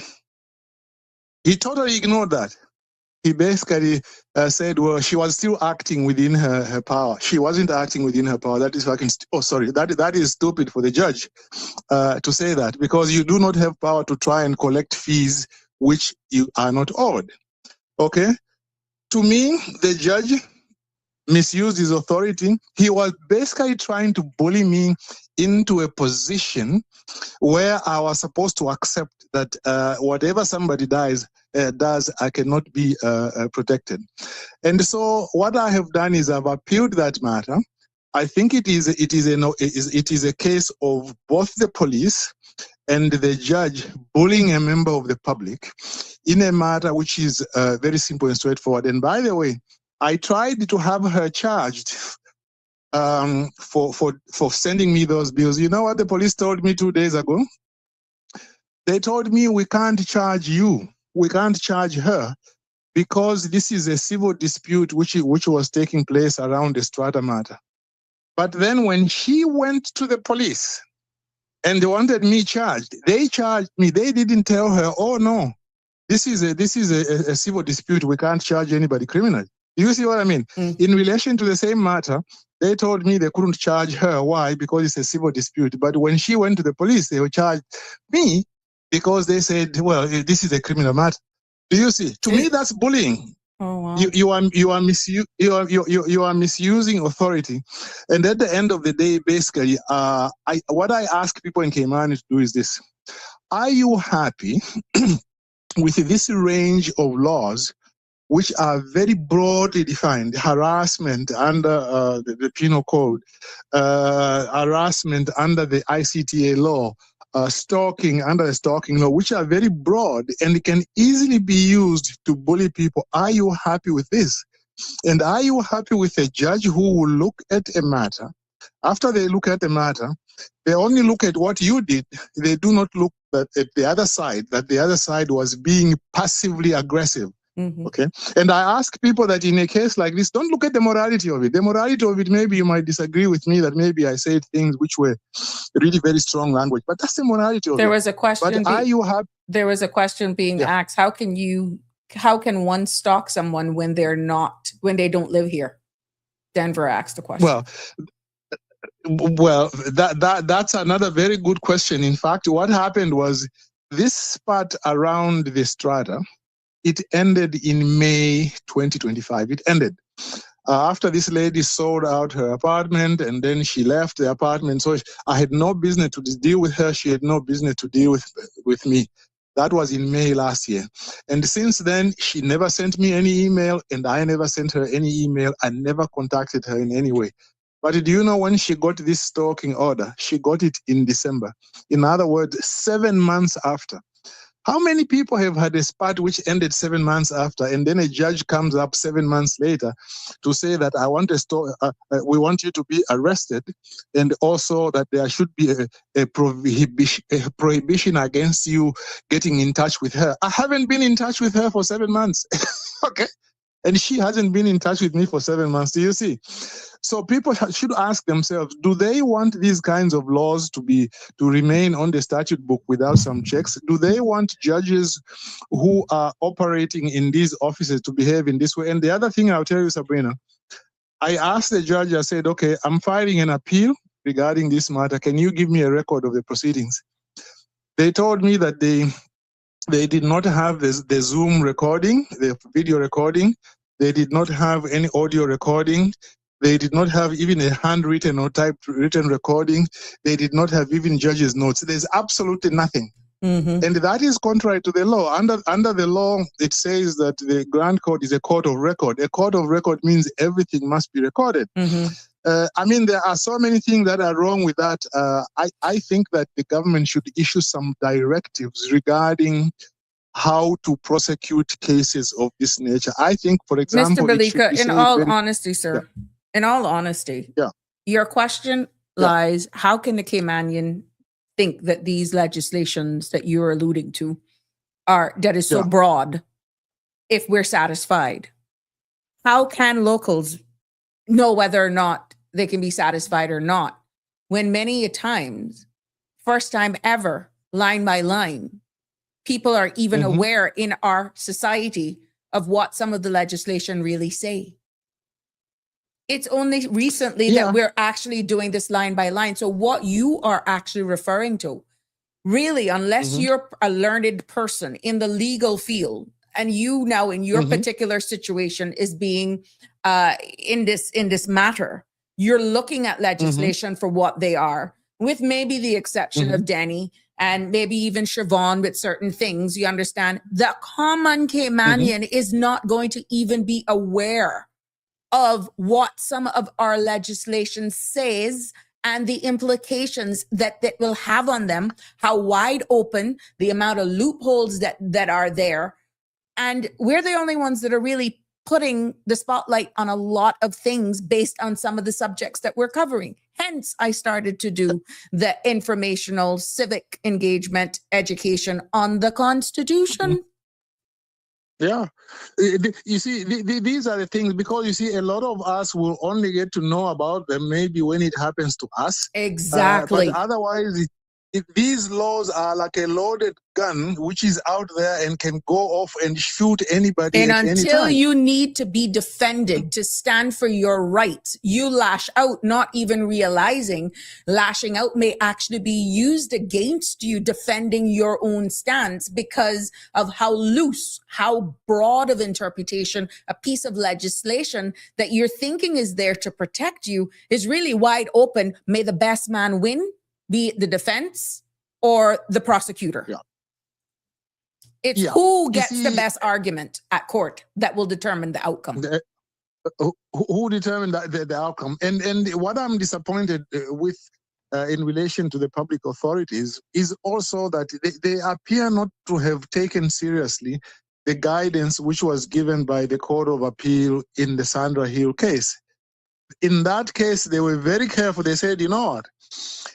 Even if something appears to fall within the letter of the law, you must remember that those rights, the fundamental rights and freedoms under the Cayman Constitution, are, generally speaking, are protected by the they are buttressed by the European Convention on Human Rights, the decisions of the European Court of Human Rights, the decisions of the European Commission on Human Rights. So they say that you must always ensure that you are applying them proportionately. Instead of the government now trying, for example, to prosecute Sandra under another section just to see if they can maybe have a different result, in my view, what they are charging her with now is not fundamentally different from what they charged her with earlier, because it's harassment. Earlier, they charged her with under Section 90 of the ISTA law. Now they are charging her under Section 88A or 88B of the Penal Code. But both provisions have to do with harassment. So to me, whatever principles were enunciated in her court case, they would apply to prevent the prosecution which they are trying to do against her this time. So if the court has already given guidance on it, what government should do now is issue maybe a circular or some further amendments to the law to say that these laws must be applied in accordance with the European Convention of Human Rights. Mm-hmm. But rather than do that, what they are doing now is they are ignoring that guidance.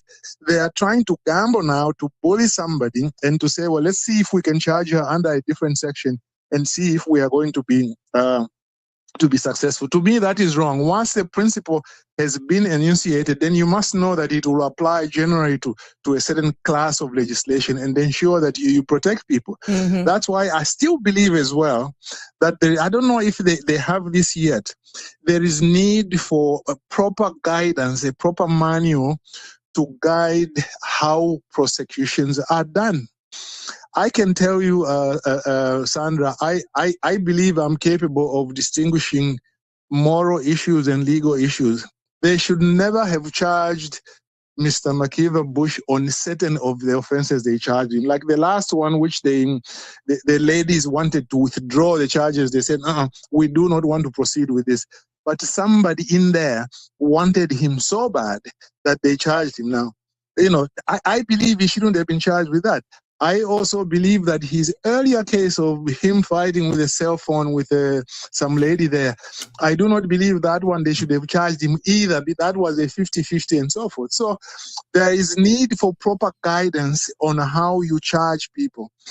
Because I don't see, for example, one case which I really keep citing is a case of a paralegal in the portfolio of legal affairs. A lady I knew a little bit, didn't know her very well because we were in different sections. They charged her with withholding a file because they said, she held the file for more than 6 months. It was involving her son. And as a result, the period during which the son would have been charged for a certain offense expired. But you know what happened? When she got that file, she went and disclosed it to her supervisor. The Crown Counsel said, this is a file. It involves my son. And, like any mother, she went there and she begged and pleaded, please just warn him, don't prosecute him. But she disclosed, I have this file and here it is. But then eventually, she held on to it until the 6 months expired. They charged her with abuse of, with breach of trust. Mm-hmm. First of all, I do not think they should have charged her because she technically, yes, she may have committed the offense, but she disclosed to her superior, and her superior is the one who's supervising her. So if they wanted to charge somebody, usually you charge the bigger fish, don't you? Right. They should have charged him, or they should have charged both of them. But they decided to take the path of least resistance. That lady had been there for 20 years. They ruined her career. Why? Because there's no proper guidance or proper attitude to ensure that, prosecuting decisions are exercised in a manner that is reasonable, in relation to people. Just how you're describing that with the general laws, it goes back to exactly what we're saying here with the bullying in the workplace, because I saw where there was a question asked, where do I go? Where do I report workplace bullying? Now that would be they were specific, not in breach of labor law. They were specific with workplace bullying. Where do they go? Yeah, like where do they go? That's very interesting because I know that it's not for not giving vacation. It's not for working overtime and not being paid. It's not for, in breach of pension or you understand? It was specific. Yeah. Where do you report workplace bullying? Bullying, yeah, because my first line of inquiry would be to check the civil service. To me, it would be Labor Board, the DLP. To me, it would be the Department of Labor and Pensions. Yes, I know there's some court cases where they have said certain people can go to the labor boards. But I think in the government, there's an appeal process there, probably the Civil Service Appeals Commission. Now, in other words, it depends whether you're in Whether the private sector sector the or public civil sector. servant, right? And what we're finding Oh, right now with where we're seeing yeah. tensions heating, where the Mhm. climate is becoming almost in some cases uncontrollable, is when Mhm. let me see if I can add another WhatsApp call. Is when you're private sector. Oh Lord, I think I cut him off. Jimbo, I put you on and I cut off Mr. Balika. That's what happens. Oh, sorry. But I think in continuing with the conversation, I'm feeling what is happening right now is in the private sector is the amount of weaponizing is the word that I'm using is happening right now. And people don't know where to turn and it's becoming rather toxic. And that is what we're feeling. Go ahead, Jim. Weigh in because Mr. Hey, how Balika are you, can call Sabrina? back. I'm fine. Thank you. Better today, I must say. Excellent. You sound better, but you always sound good. Thank you. No, when you're asking where do you go, I mean, from my experience, it's very frustrating. You know, things happen at work and you want to make reports. You have all the documentation, you've got pictures, you've got everything, and you take it to the Department of Labor and Pensions. You take it to WRC, and at the end of the day, what happens? It's very frustrating. It's very grueling. It's time consuming. You have to be on it and stay on it. But at the end of the day, what do? Slap somebody on the wrist. So, you know, from my experience and what was happening, there was every breach that you could possibly think of with the labor law and the bullying that was allowed by his girlfriend, who was also on a work permit, the staff was just ridiculous. So people were just constantly being used and abused, and nothing was really done. He did get a fine, which from what I heard, wasn't a very large fine. But then he also lied to Sandra when he contacted her to let her know that everything I had to say was nothing but a bold-faced lie. But I had all my receipts. To show otherwise. Right. And she told him that he could come on the show. He could bring his receipts to back his statements up. But of course, he didn't have any receipts because he was a liar. But you went through the whole process through the Department of Labor and Pensions, connected all the dots with your receipts and everything. And what you have shared this experience on this platform in the very earlier days. What would be your takeaway synopsis from that? All I can say is I was really, really disappointed. And what I knew when he asked me to stay on after the business was sold to him, he only had residency. He did not have status. How he ended up with status after the report, or I don't know, but it just seemed a little odd to me because I was put off and put off and put off. And then all of a sudden, after all of this happened and I got answers, he had a status already granted. So you couldn't even put that in to be used as something for the board to consider because it was still a pending matter. It was, and it kept on being delayed. Your case was a pending matter. Yeah. Yeah. It just kept on going to this department, to that department, to the other department, and nothing was being done. I had to make multiple phone calls. I was questioned numerous times. You know, I had given everything and anything, but you know, at the end of the day, little to none was done. He's still in business. He's still doing whatever he does with his unscrupulous behaviors, business matters. And it's just very, very frustrating to think that you can have all the information, you can take it and go through the proper channels and do what you need to do. But at the end of the day, are the people in these places doing what they're supposed to do? Which would be what I refer to as the gatekeepers, going back again to the enforcers of the legislation and not working in silos. Because Exactly. if there were communication between one department to the other, do you not, what I'm getting from what your story is that maybe that pending application would have been deferred, but then that would have, as it should have been based on the first time I reported it. but look, Jim, here we go again. The law and the mandate of the board, the Status and Permanent Residency Board, in regards to this matter, is that they are making a decision based on the information that is before them at that time. So if you have glowing references and the board at the time of decision making is unaware of what is transpiring, can you blame them for making the decision that they made? But I'm just asking the question. Right. That's where I brought it up to the officer at WRC, that the computer system should be able to talk to each other. Correct. But they say it's privacy matters. Freedom of information and yeah. Right. And even after it was settled, I couldn't even get anything from FO, what is it called? FO? The FOI, under the Freedom of Information. Yes. I couldn't even get any information on from them what the finalization of the situation was. Mm-hmm. Oh wow. I mean, I wasn't in any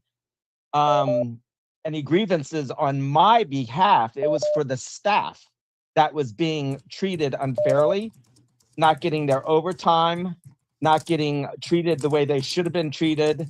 You know, it was just crazy. It was absolutely crazy, insanity. And I can understand why people don't pursue doing what they need to do because of the outcomes. But then that is where public forums like this and you actually proving a flaw in the system that highlights the importance of one department speaking to the other. And then you have legislation that protects the information. This department saying, well, this is my information.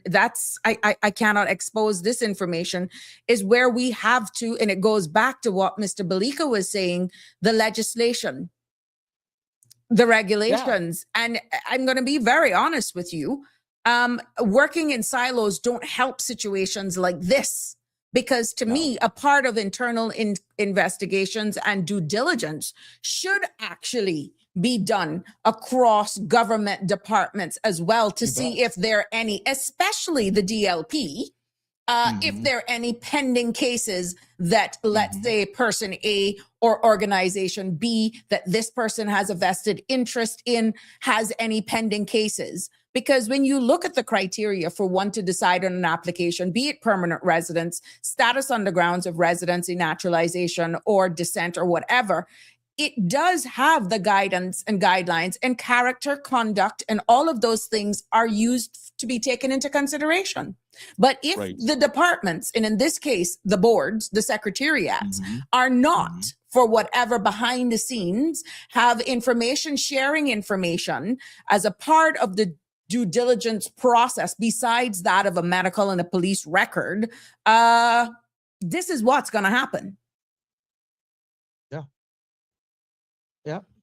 So like I said, he got a slap on the wrist, he got a small fine, and back to doing business as usual.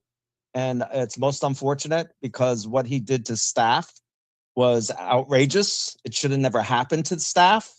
And allowing his girlfriend, who, like I said, is on a work permit, to do what she did and get away with what she did was just absolutely mind-boggling to me. And that's where it all came to a head between he and I. I literally stepped out of character during all of this and let him have it. I'm glad he wasn't standing in front of me at the time because I would have probably been arrested. But do you see the personality that brought out into you? And this is what we're probably seeing into certain other workplace environments where somebody has reached a boiling point.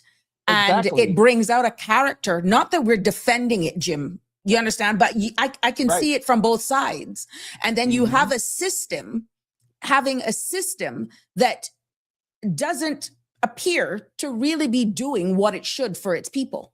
Is where where people are Caymanians and anyone who need protections based on legislation are feeling, what's the sense? Well, here I'm going to go back to immigration. Here we've allowed so many different nationalities come into the country and to take over and run certain things in the country. And that's where I think the Caymanians are having difficulty understanding and feeling left out and being kicked to the curb. Well, I can say the same thing for the U.S., Sabrina. Mm-hmm. The immigration was a free-for-all. And now, because of what's happened and the fraud, just all the stuff that's going on in the U.S., Mm-hmm. I can understand why now there is such a major crackdown on immigration. The U.S. or the American taxpayer is not being taken care of. Everybody else and their mother is. Mm-hmm. Right. And that's what I mean. People can say what they want to say. I'm not a Trumpster. I'm not over here rah-rah-ree for Trump. No, but I understand the situation with the immigration right now, crackdown in the U.S. Right. And people need to understand, if you don't live it, breathe it, eat it, see it, you don't understand it. No. And I know how it affects the American people. I know how it affects the elderly. I know how it affects the children. I know how it affects the homeless and the veterans. There we go. One who feels it knows it. So here in Cayman, there's certain things that have happened through the immigration process that has kicked the Caymanian to the side, and it's about the almighty dollar in a lot of ways. Yeah, it's going and to. It's ahead. who you know as well. It's who you know as well. We're at a crossroads for sure, and we're going to need togetherness for this, and we're definitely going to have to keep our eye on the pulse.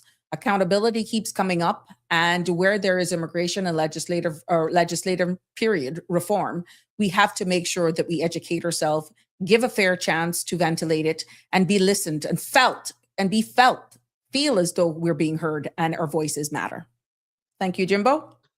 All right. You have a good evening. Everybody else, take care. Yes, thank you. Always appreciate your participation. Bye. Bye-bye. There we go. I know Mr. Belika, we got 10 minutes, so let's get him back to wrap up. Yeah. Sorry about that. Real Michelle says, thank you, Jimbo. That look at Jimbo is sticking. Hi, sorry about that, sir. We got 10 minutes. Well, no problem. In fact, I was really interested in what your previous caller was saying because you see, he has been there the way I have been there. Correct. You see, he was. If I can just begin with the last point that he made, where he said, "Well, look, people in America might like Trump or not, but this immigration matter has got to a point where even those who don't like him, they think that."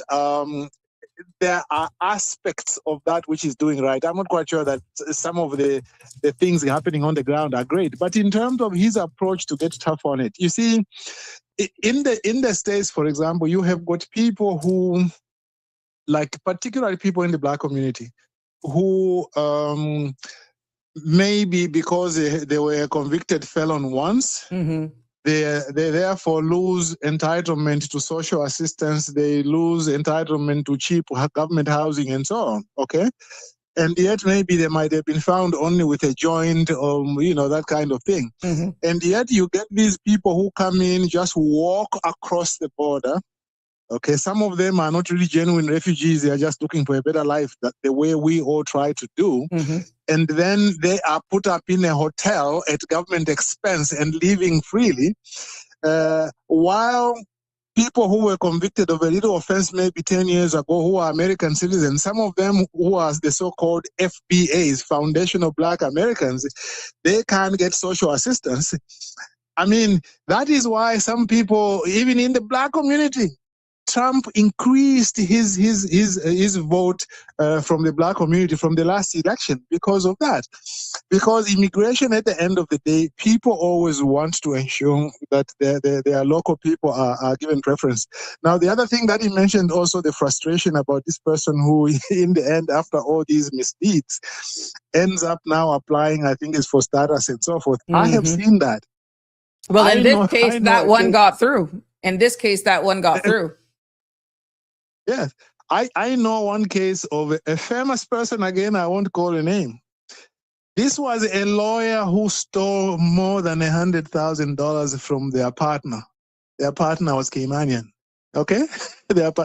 They stole it, and the Caymanian lawyer had the receipts, okay, to show that this person has stolen money from her. And the Caymanian tried to have this person prosecuted. The police refused to prosecute him until finally he applied for status, and he got status. Oh, Do you see wow. why I said a lot of people are frustrated? Yeah. Yeah. In the end, the matter just fizzled out. That's why when you in Cayman, it is very important that Caymanians, to the extent possible, I know the birth rate is the great. To the extent possible, they should be allowed to get into some of these very senior positions. Look at the judges, for example. I spoke earlier about how the opening of the Grand Court looked like it was in England or in Jamaica. I'm not saying that the people who are there have not done a good job, but to me, I think that Caymanians have been actively kept out of certain positions in the judiciary. That's why I was so disappointed that in the new immigration laws, they have said that they want to exempt, or they will exempt people in the judiciary. In other words, if you are an expert judge and you are appointed today, and say you are 45 years, 50 years old, you can stay in that position if you want until you are 70. You brought that up during the Caymanians? Exactly. Where are the Caymanians going to get jobs? And what happens in the judiciary is that, you see, they keep Caymanians out of being judges, but then they give them these other administrative jobs or some lower jobs, really establishing that Caymanians are lower class people. I will have to mention the name of Suzanne Bothwell. Suzanne Bothwell could even have been Attorney General, but they never gave her even a position of being Assistant Attorney General, Deputy Attorney General, or even Solicitor General, nothing. And all those positions, I know that Caymanians applied for those positions. But because there are some people who don't want Caymanians in that position, Suzanne then went to the judiciary as courts administrator, which was a promotion. But as a young lawyer at that time with about 16 years experience, young in a sense, I'm sure that she didn't want to do an administrative job, but she ended up there. And then one or two judges' positions opened. They went to two different people. And then after a little while, only to find that she had resigned and she had left. To me, that is somebody who, like, the politicians could have even worked it out in such a way to say, look, why don't we make her a judge now?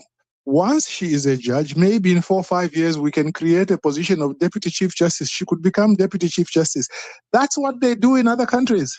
Okay, but we in Cayman, there's not a sufficient appreciation of that. You could even amend the Judicature Act to say that whenever applications for jobs of judges come in, if a Caymanian is qualified, they should be appointed, even if the foreign person might be more qualified.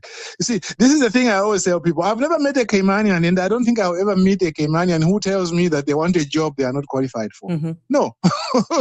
Whenever Caymanians talk about give us preference, they are not saying give us jobs we are not qualified for. They are just saying, look, if I am a Caymanian, I've got 5 years experience, I've got the degrees you want, and there are no problems, I'm not a terrible drinker or I over socialize, all the reports are good. And I have, for example, if you require 5 years, I've got 10 years, why don't you give me the job? Even if there's somebody in from the UK with 20 years experience. The country I came from, I became a head of department at the end of 10 years experience. If they had said that I should compete with some of the people who were from England, from India, from Nigeria, I would never have been a head of department. But once they were satisfied that they sent me to England 5 months, I learned how to write legislation. I had also some litigation experience. I was a prosecutor for a little while. I went to Canada to do a master's in legislation. Then I came back at the end of 10 years of training formally as well as working in the office. They gave me the job and I grew in the job. Mhm. But in Cayman, we don't do that. In Cayman, we tend to feel, okay, if it's somebody from outside, they don't need to qualify. Let me mention the one which I think I've mentioned this before. One you remember minute. the last? You got 1 minute. The 1 minute, yeah. The last, who is the director of the chief fire officer? Chief fire officer required certain qualifications like a degree or a second degree, which that chief fire officer, the UK one, didn't have. And yet he only had 3 O levels, but they gave him the job. They skipped over Caymanians who had masters in fire science. Mhm. That is totally wrong. That won't change by legislation. It will change by attitude. I thank you today. It's been a nice you. discussion. We'll join up. There's in due one course. question Thank you. though, and I want you to explain it because Okay. Miss Melita is asking, and she's been asking, why don't you call names whether or not they're living amongst us? And Melita, no, he's not in the Cayman Islands. But the last question that Miss Melita asks is, why call Suzanne Neem and not the others? And I mean, Suzanne's retirement or her no longer being in public service was public knowledge. Yeah, okay. Suzanne is because, it is public knowledge, and in any case, she's not in government anymore. So she's unlikely, yeah.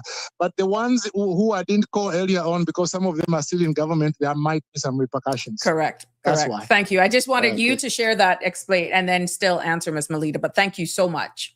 But you can, if you call me, I'll tell you who they are. Take care. Bye-bye. Have a good evening. Always good to participate into these discussions. I know it went all over. I see where some of you are asking, how do you call into the show? 345-936-8255. You can either call direct if you're overseas, WhatsApp as well. But we got to wrap up today's edition of the show. I know we didn't get to ventilate all of the areas, especially from the employer's standpoint. Perspective when it comes to workplace bullying and how hard times, cost of living. I got some stats that can share with you, not to say that we're making excuses, because we're not, but some of these stories and all of the stories, to be honest with you, that have been shared with me are real. And it's very emotive. It's very delicate. It's a delicate dance is what I should say, because based on where in the conversation you may actually tune into these episodes, it may sound as though I am against Caymanians. No, I am not. I try my best to present topics and discussions that are rather very emotive and many a times striking a balance based on even giving feedback, talking about legislation that surrounds and protects people's rights and all that sort of stuff. It is rather quite challenging. And I have a duty to protect my sources, but I can assure you a lot of these persons know exactly who I'm talking to. And at the end of the day, I'm hoping that they will take it as a lesson and they will actually make some adjustments. But there's a wider discussion that needs to be had as well in regards to communication from one government department to the next. Hence, I felt that there was a public discussion out that when anybody is applying for Caymanian status, be it on the grounds of marriage or naturalization or on the grounds of even descent, that their pictures be placed in a local media or platform, so that persons, should there be any situations that the board can take into consideration, be it good, be it bad, that they have an opportunity to know who's applying. And maybe that through this platform could be something that you champion, but that depends on your feedback. We have heard Jimbo's story. We have heard Mr. Balika's, and it is actually being repeated over and over and over again that people are getting frustrated. And maybe that may be an opportunity for people to actually go back to that system where back in the day, anyone who was applying for the right to be Caymanian status back in those days, they had to actually be placing their pictures in a newspaper. So maybe that's one of the things that is in the phase 2, or maybe because of the regulations not being out there, that could be something that could be included, since this part was heavily focused on Caymanian status as well, right to be Caymanian. Maybe it could be even extended for those persons who are applying for residency, PR, for being here a long time, and spouse of Caymanians as well. You never know. Could be something straight across the board for anything that would lead to permanent tenure. It has been my pleasure bringing you another episode here of Sabrina Speaks. I want to thank you all for your participation, for your contributions, for your calls. Until tomorrow, which I will continue with this discussion about workplace bullying. Please do have a good evening. God bless. Love you all lots. Take care, be safe, and definitely do not withhold your voice, because we are strength and more powerful in numbers. Till tomorrow, take care. That's a wrap for today's edition of Sabrina Speaks. Thank you for tuning in and for being part of the conversation. Remember, the dialogue doesn't stop here. Stay engaged, stay informed, and most importantly, stay empowered. We'll be back tomorrow at 5 p.m., same time, same place, right here on CMR TV and radio, where your voice matters and your truth is heard.